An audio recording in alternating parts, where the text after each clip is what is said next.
परमाणु के भीतर अंतिम कक्षा में उपस्थित इलेक्ट्रॉनों को संयोजी इलेक्ट्रॉन कहते हैं।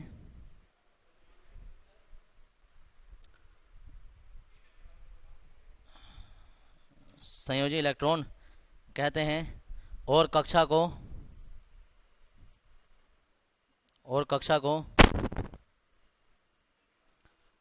और कक्षा को संयोजी कक्षा और कक्षा को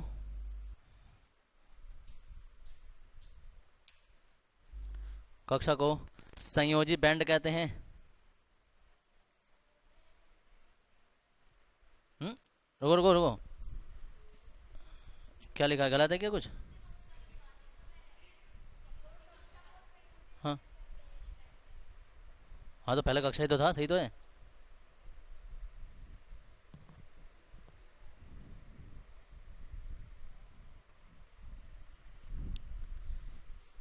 संयोजी बैंड कहते हैं संयोजी बैंड से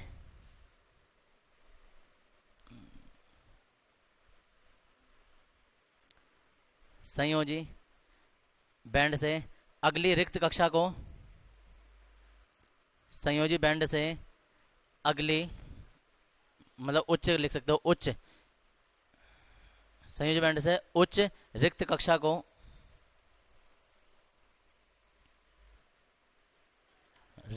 को चालन बैंड कहते हैं। चालन बैंड कहते हैं। फुल स्टॉप लगा नई लाइन से लिखेंगे। जब कोई इलेक्ट्रॉन, नई लाइन से लिखो, हाँ वो चल जाएगा, हाँ ना, नेक्स्ट वाला नहीं, चलता रहता ऐसे ही। जब कोई इलेक्ट्रॉन संयोजी बैंड से चालन बैंड में जब कोई इलेक्ट्रॉन संयोजी बैंड से चालन बैंड में प्रवेश करता है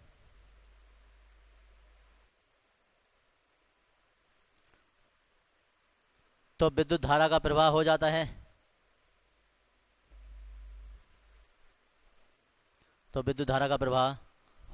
है।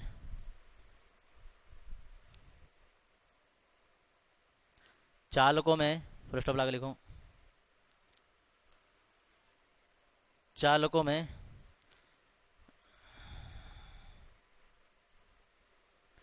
संयोजी बैंड तथा चालन बैंड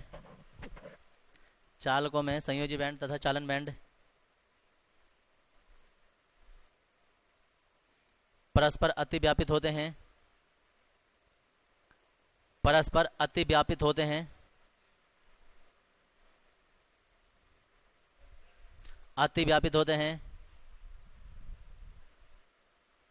जिस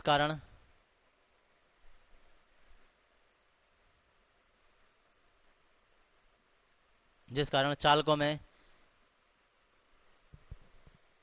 विद्युत धारा का प्रवाह आसानी से हो जाता है।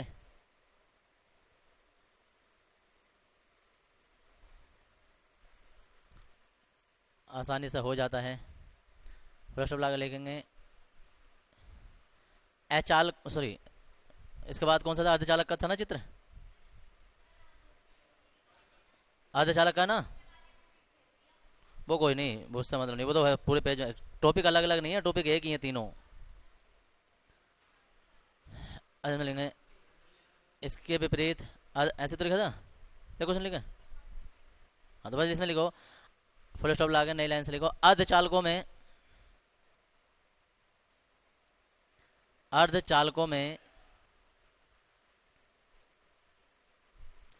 संयोजी बैंड तथा चालन बैंड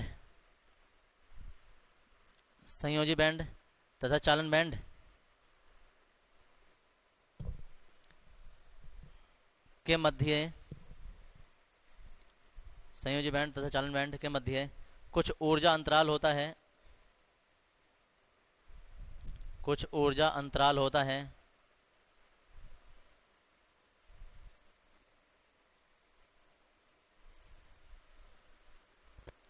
कुछ ऊर्जा अंतराल होता है जिस कारण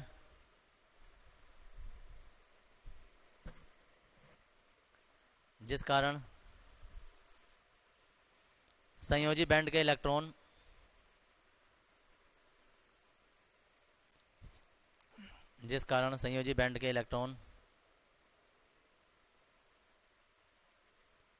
चालन बैंड में प्रवेश नहीं कर पाते हैं,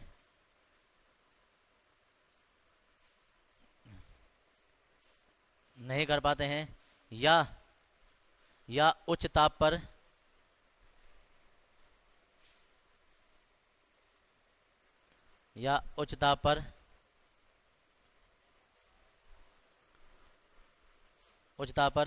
प्रवेश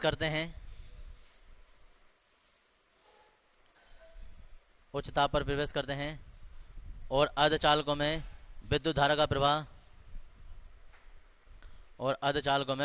प्रवाह आसानी से नहीं हो पाता है।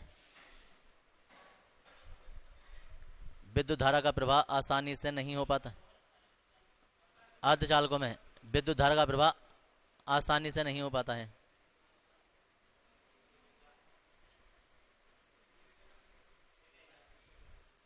हो गया यहां तक सबका?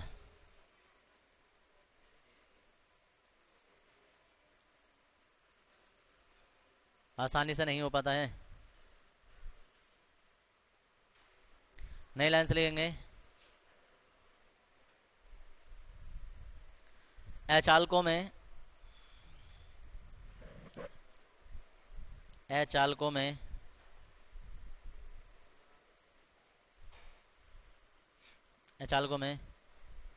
संयोजी बैंड तथा चालन बैंड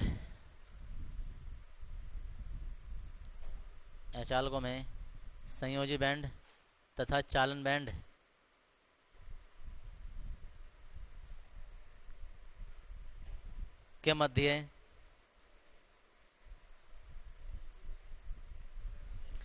अत्यधिक ऊर्जा अंतराल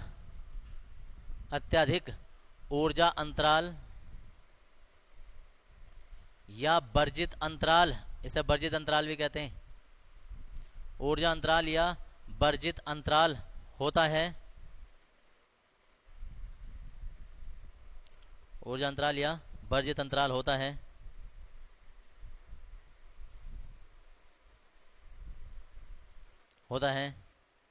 जिस कारण संयोजी बैंड के इलेक्ट्रॉन चालन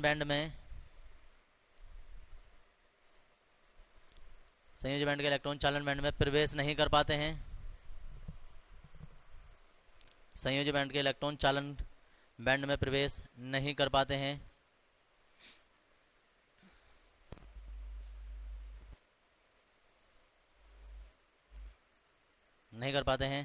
और विद्युत धारा का प्रवाह और अचालकों में विद्युत धारा का प्रवाह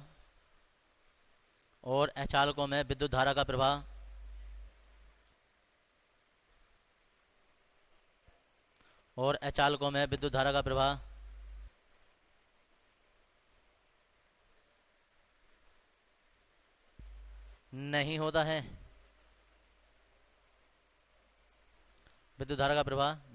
है। यह था तुम्हारा बैंड सिद्धांत। ठीक है जी, कि एक में इलेक्ट्रॉन आसानी से चले जाते हैं, एक में थोड़ी मुश्किल से जाते हैं, एक में बिल्कुल नहीं जाते हैं, जिस कारण ये कैसे चालक होते हैं। इसके बाद इस चैप्टर का लास्ट टॉपिक है तुम्हारा ये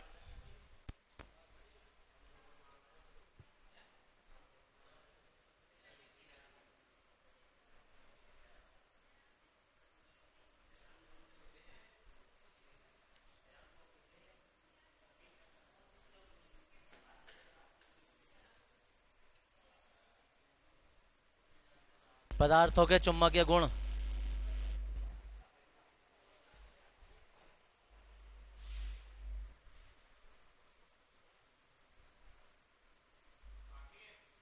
हाँ जी, चुंबकीय गुण।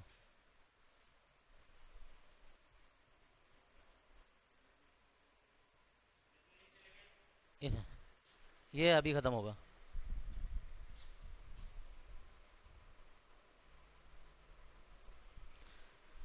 पदार्थों के चुंबकीय गुण। इस आधार पर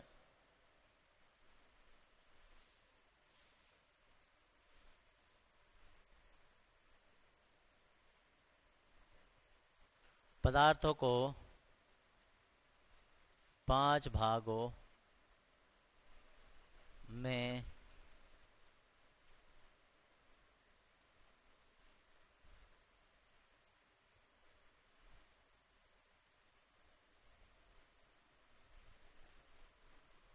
किया गया है।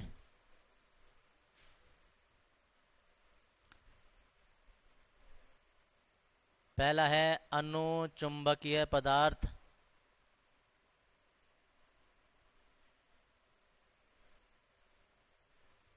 अनुचुंबकीय पदार्थ इसे कहते हैं पैरा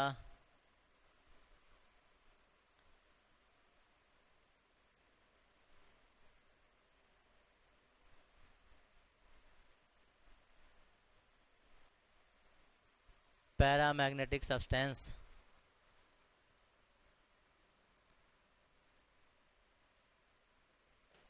प्रतिचुंबकीय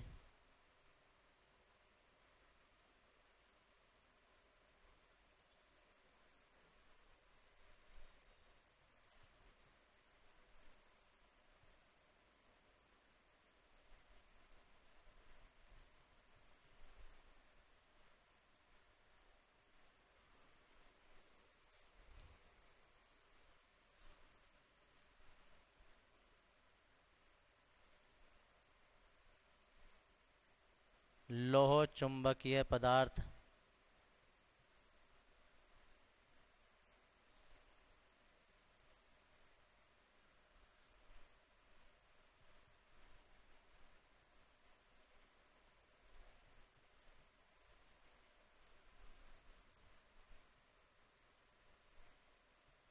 फेरो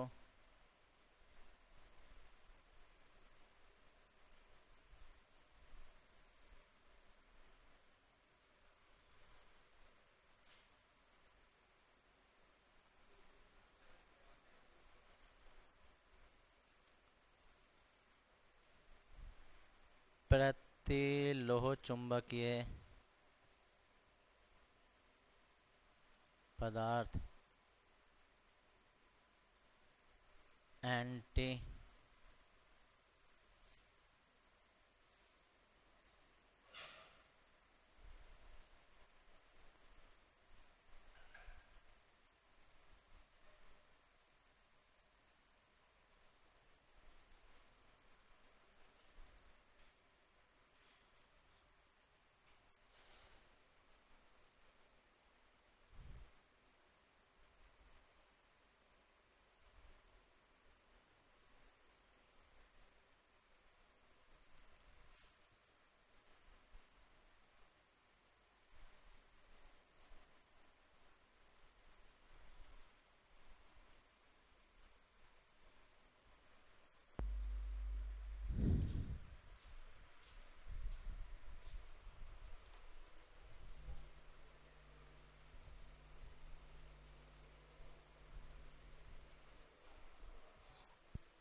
पहले वाला हेडिंग डाल देंगे इसमें।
देखो इधर इन पदार्थों को समझो, हो गया सब गए, पहला वाला हेडिंग डाल दिया।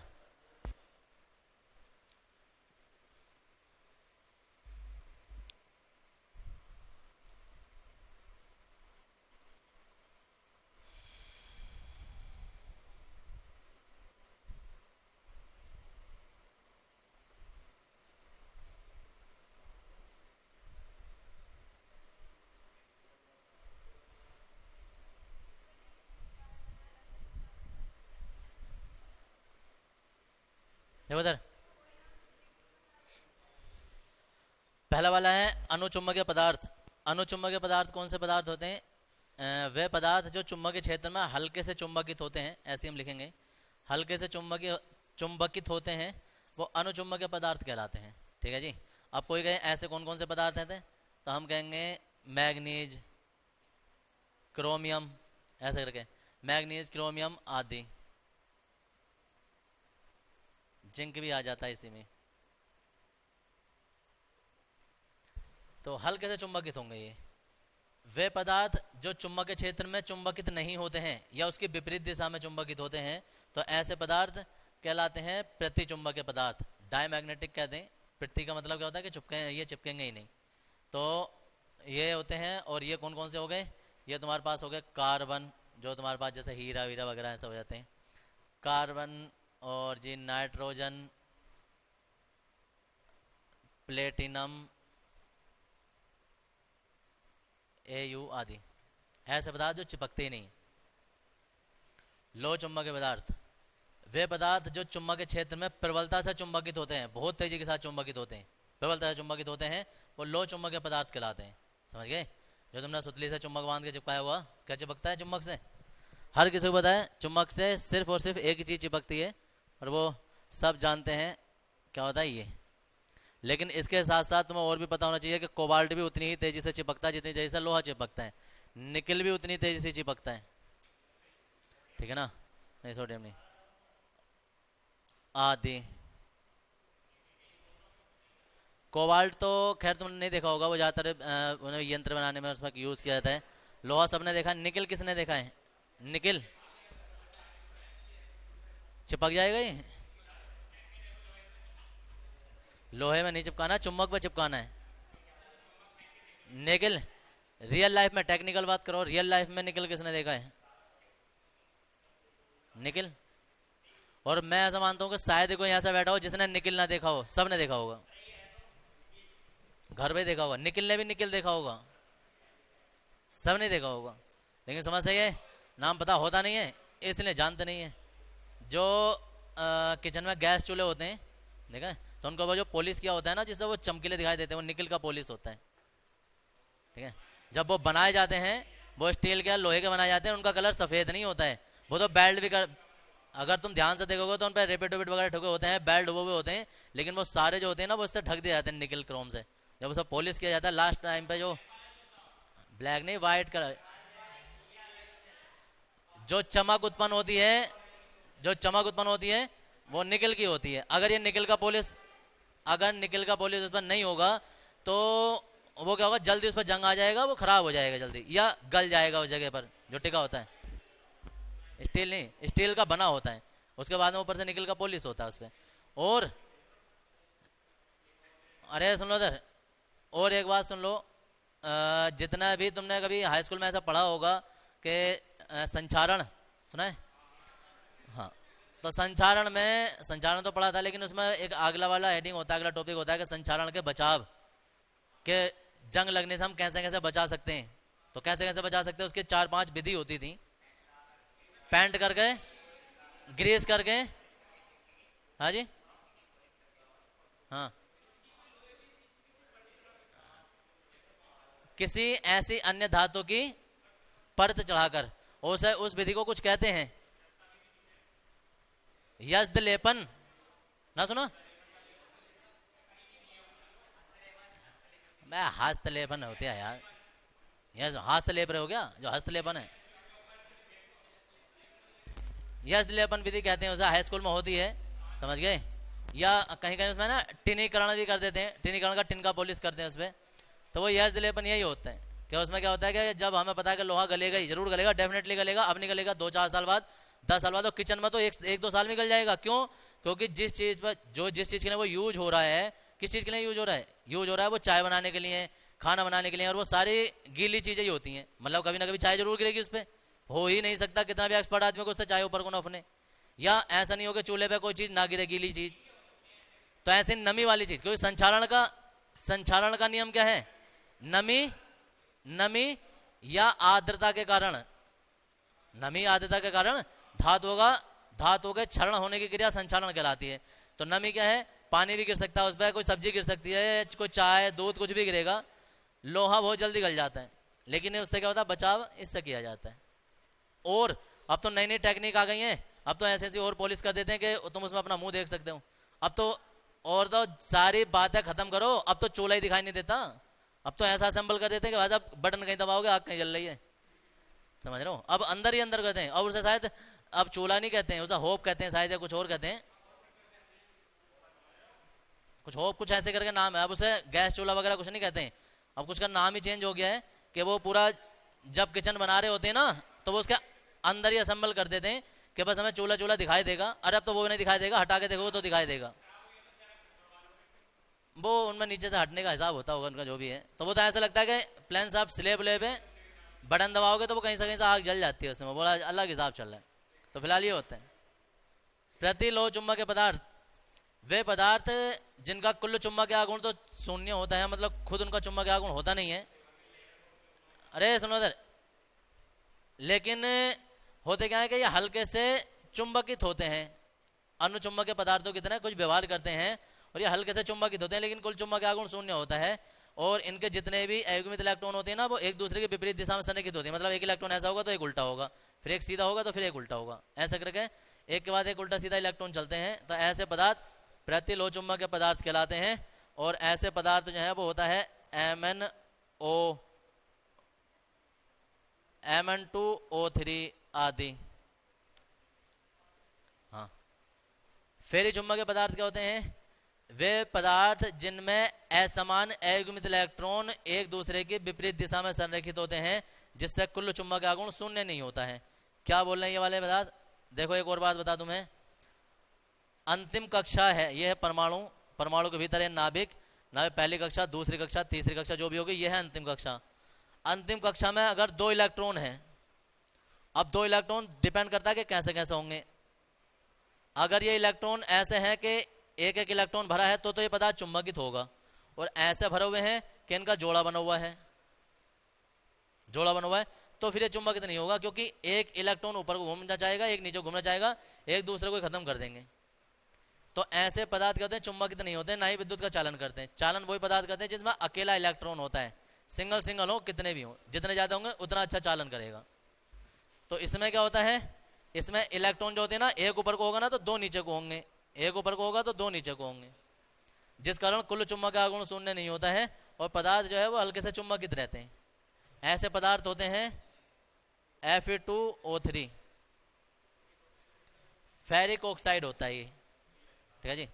तो ये 5 प्रकार के पदार्थ हैं, उदाहरण सबके सामने है तुम्हारे। ये अब पहले वाले में लिख रहे हैं हम, इसमें इतना करेंगे, चैप्टर तुम्हारे यहाँ खत्म हो जाएगा। फिर सवाल और एक नंबर वाले सवाल होंगे तुम्हारे न्यूमेरिकल। इसमें लिखेंगे अनुचुंबकीय पदार्थों में वे पदार्थ, और यह टॉपिक तुम्हें फिजिक्स में भी पढ़ने मिलेगा दोबारा से, वे पदार्थ जो चुंबकीय क्षेत्र में, वे पदार्थ जो चुंबकीय क्षेत्र में हल्के चुंबकित होते हैं, वे पदार्थ जो चुंबकीय क्षेत्र में हल्के चुंबकित होते हैं,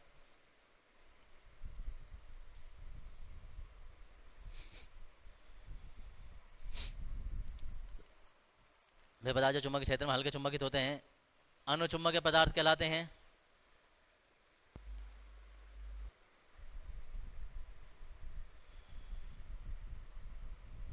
अनुचुंबकीय पदार्थ कहलाते हैं। इन पदार्थों में अंतिम कक्षा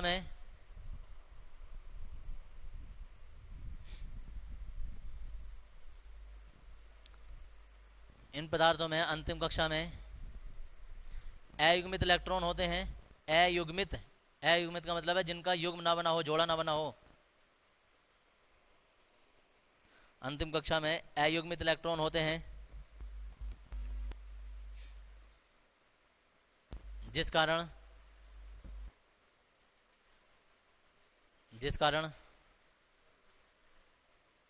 इनका एक स्थायी चुंबकीय आघूर्ण होता है।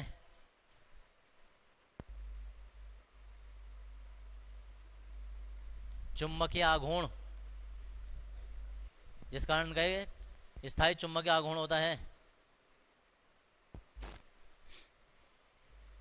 जैसे देखो क्या लिख रहे हैं, जैसे बोर्ड पे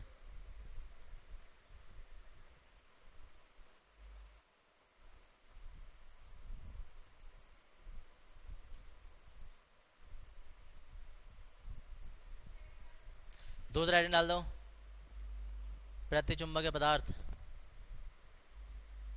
और याद रखना ये ना ऐसा भी आया एग्जाम में ऐसा करके, पैरा चुंबकीय पदार्थ किसे कहते हैं? पैरा चुंबकीय मतलब पैरा यहाँ से ले लिया और चुंबकीय वहां से जोड़ दिया, तो अनु शब्द हटा के पैरा चुंबकीय पदार्थ। तो इसका मतलब ये होता है, इसलिए इंग्लिश में नाम लिखवाएं, क्योंकि इंग्लिश हिंदी मिक्स आ जाती है, कभी कभी इंग्लिश नाम कंप्लीट आ जाता है। प्रतिचुंबकीय पदार्थ वे पदार्थ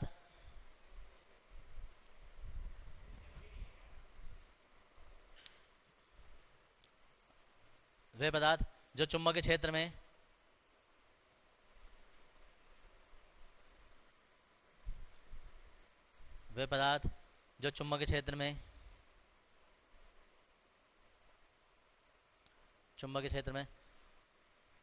चुंबकित नहीं होते हैं,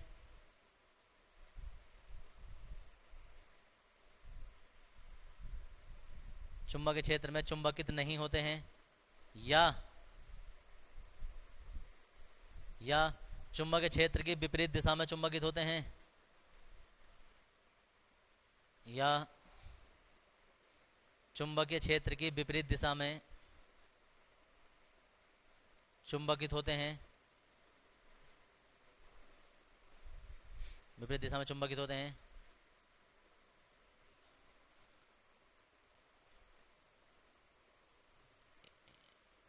प्रतिचुंबकीय पदार्थ कहलाते हैं।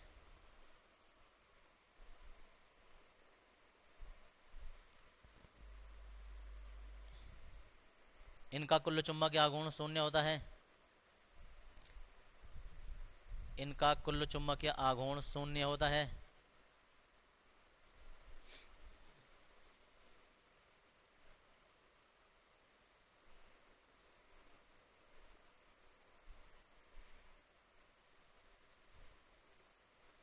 कुल चुंबकीय आघूर्ण शून्य होता है।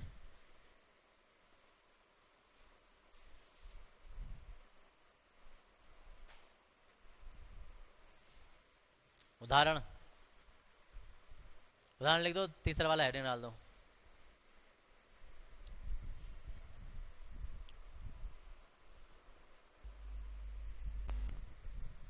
सी मतलब कार्बन है, नाइट्रोजन है, प्लेटिनम, एल्यूमिनियम, Ag भी लिख सकते हो, आदि।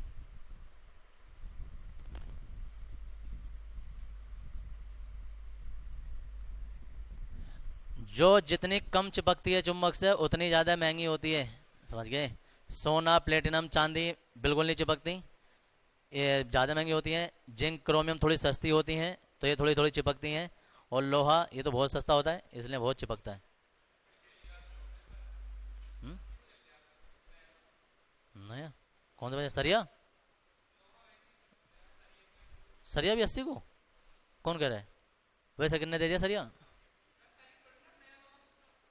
तो लोहा तो अगर एक नॉर्मल रोड है और हमने उसमें, ओ सुनो इधर, अरे सुनो इधर, एक नॉर्मल लोहे की रोड है और हमने उसे बोला कि भाई हमें ये रोड जो वो गोल घुमा दो, तो जो मिस्त्री उसे घुमाएगा तो वो घुमाने के पैसे नहीं लेगा, वो अपनी कारीगरी के पैसे ले रहा है। अब वो 40 रुपए की रोड को तुम्हें 80 रुपए में बेच रहा है, तो वो 40 रुपए अपनी कारीगरी के ले रहा है। क्यों? क्योंकि किसी मशीन से उसने घुमाई भी होगी, अपनी टेक्निक भी लगाई होगी। तो तुम जो चीज़ बता रहे हो ना, वो कोई ना कोई चीज़ बनी होगी, या तो वो पेच हो सकते हैं, बोल्ट हो सकते हैं, या कुछ ऐसी चीज़ हो सकती है जिसमें उसमें कारीगरी लगी होगी। ऐसा नहीं है कि मशीन से निकल के आ गई और तुम्हें 80 रुपये में बेच देगा, ऐसा नहीं होगा। क्या होगा बताओ? अब चैनल की बात करो तो चैनल वो 40 रुपए किलो ला रहे हैं, लेकिन 20 रुपए किलो वो उसमें जो बना रहे हैं, बेल्ट कर रहे हैं, उसमें कारीगरी दर्शा रहे हैं अपनी, वो ले रहे हैं। वो क्या फालतू में इतनी मेहनत कर रहे हैं बेचारे को, चैनल को बंद करने का खोलने का बना रहे हैं। लिखो भाई इसमें। तो इसलिए वे पदार्थ जो चुंबक के क्षेत्र में, वे पदार्थ जो चुंबक के क्षेत्र में प्रबलता से चुंबकित होते हैं, वे पदार्थ जो चुंबक के क्षेत्र में प्रबलता से चुंबकित होते हैं,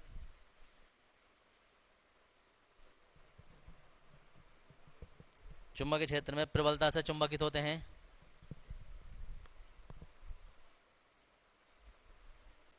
प्रबलता से चुंबकित होते हैं, प्रबलता से चुंबकित होते हैं, लो चुंबकीय पदार्थ कहलाते हैं।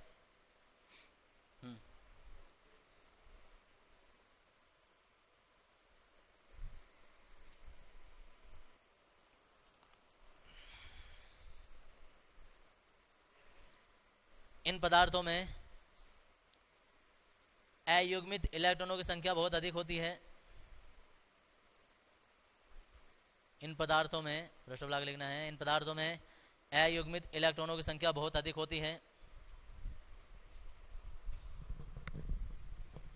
अयुग्मित इलेक्ट्रॉनों की संख्या बहुत अधिक होती है, जिस कारण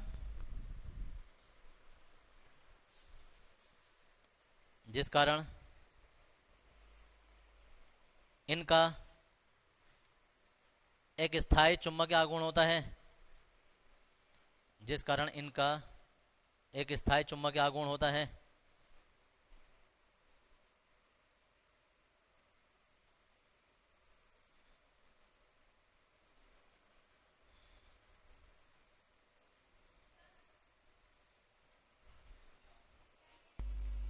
चित्र बनाना है इसका, अभी रुक जाओ जरा। हाँ एग्जाम्पल लिख दो उसके।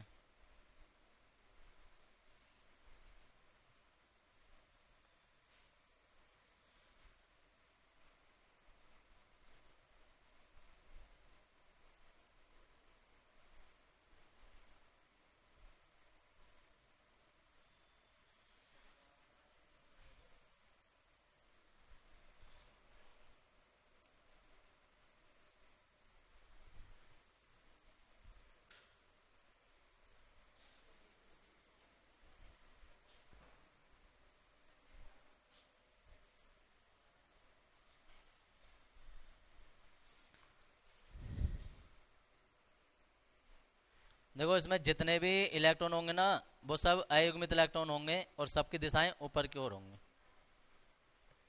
इसमें क्या होगा, ये है तुम्हारे पास लोह चुंबकीय पदार्थ, लोह चुंबकीय।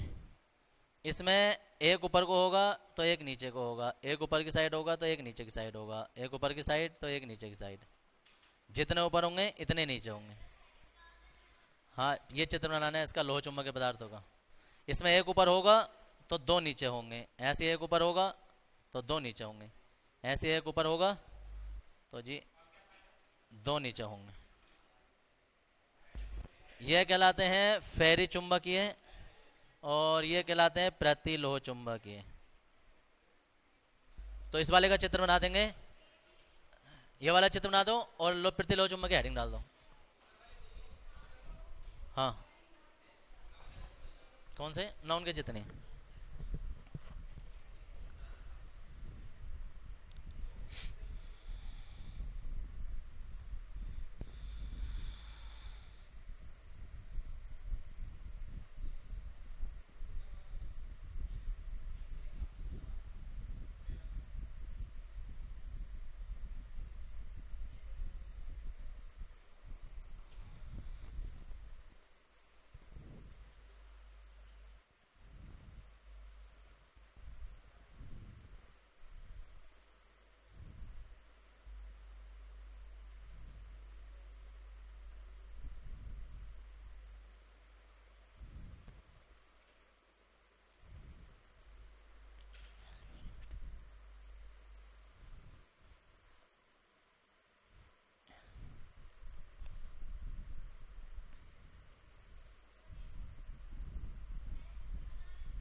लो वाले का हो गया।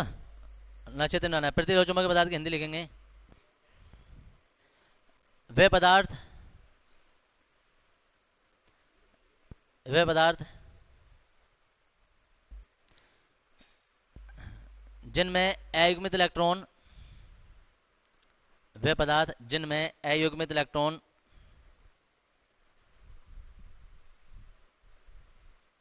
अयुग्मित इलेक्ट्रॉन एक दूसरे की विपरीत दिशा में एक दूसरे की विपरीत दिशा में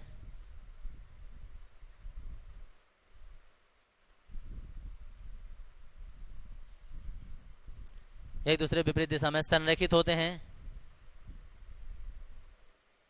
एक दूसरे के विपरीत दिशा में संरेखित होते हैं जिस कारण एक दूसरे के विपरीत दिशा में संरेखित संरेखित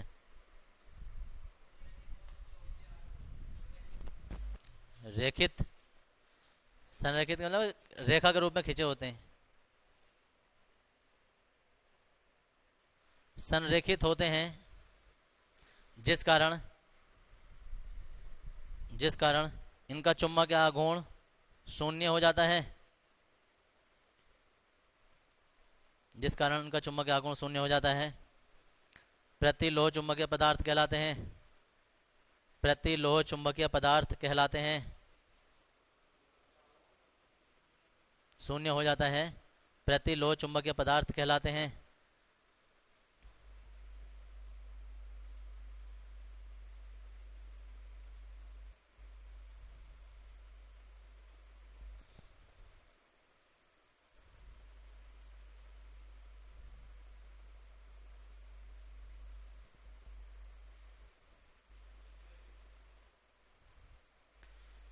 दूसरा ये चित्र बना लेंगे इसके जल्दी फटाफट। प्रतिलोह चुंबकीय पदार्थ का उदाहरण लिख के चित्र बना लो जल्दी।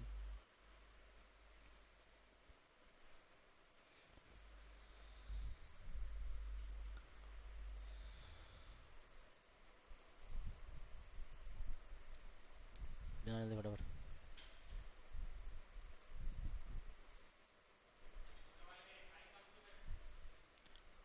दूसरा एग्जाम्पल है Mn2O3 मैग्नीज ट्राईऑक्साइड।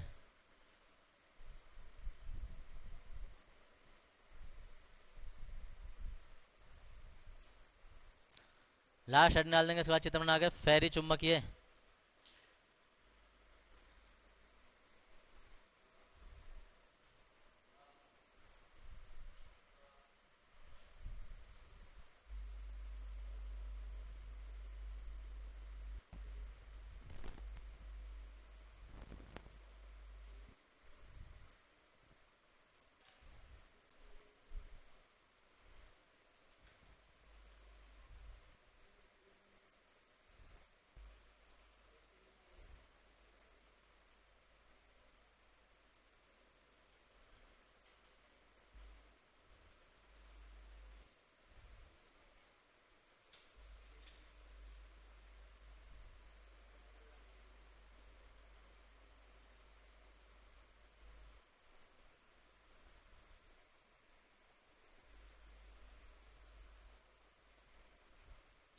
इसमें लिखेंगे फेरी चुंबकीय में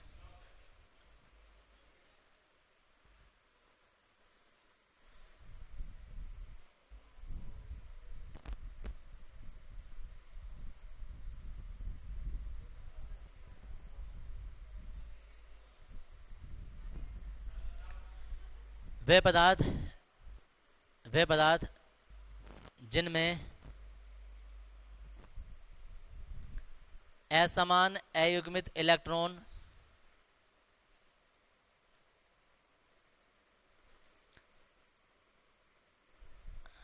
असमान अयुग्मित इलेक्ट्रॉन एक ही दिशा में संरेखित होते हैं।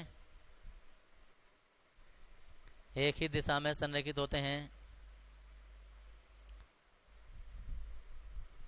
जिस कारण एक ही दिशा में संरेखित होते हैं जिस कारण पदार्थ का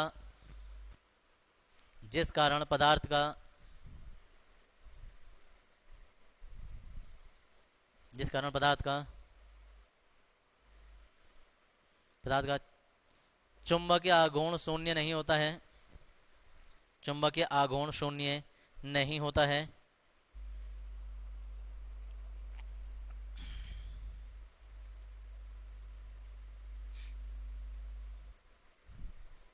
नहीं होता है। फेरी चुंबकीय पदार्थ कहलाते हैं, फेरी चुंबकीय पदार्थ कहलाते हैं।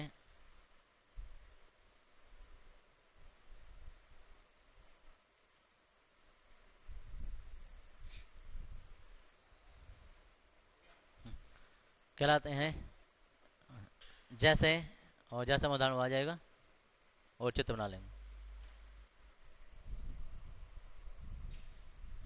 इसके साथ चैप्टर खत्म होता है तुम्हारा, न्यूमेरिकल होंगे।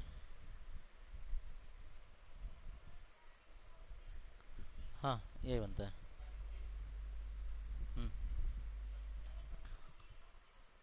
हाँ जी, दो, दो मतलब दो नहीं पूछेंगे। दरअसल ये Fe2O3 बनता है, फिर FeO बन जाता है, ज़्यादा कुछ और बन जाता है।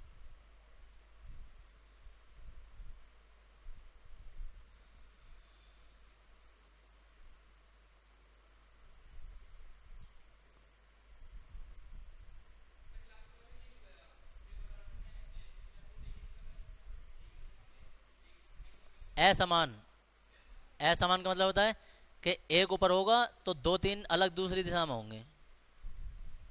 असमान, ये जितने भी लाइन है ना, ये एगोमित इलेक्ट्रॉन है। बीच वाला देखो, इसमें समान जो है ना, समान एगोमित इलेक्ट्रॉन एक दूसरे के विपरीत दिशा में संरेखित है, एक ऊपर है एक नीचे है।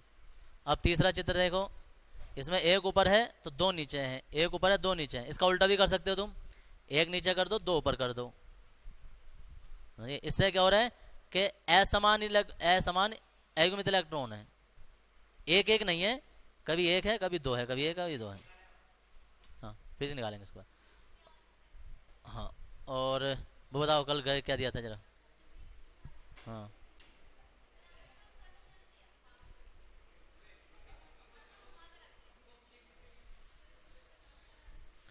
जल्दी फटाफट बताओ जरा क्वेश्चन, और जल्दी पानी पानी पिघाना, जल्दी आओ फटाफट। बहुत सवाल रह जाते हैं, कल भी रह गए तुम्हारे सवाल।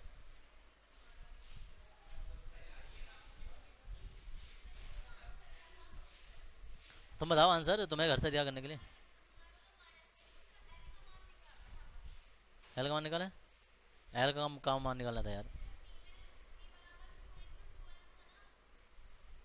बताना अक्षय स्थिति में विद्युत क्षेत्र निकालना था ना। हाँ तो क्या है आंसर बताओ।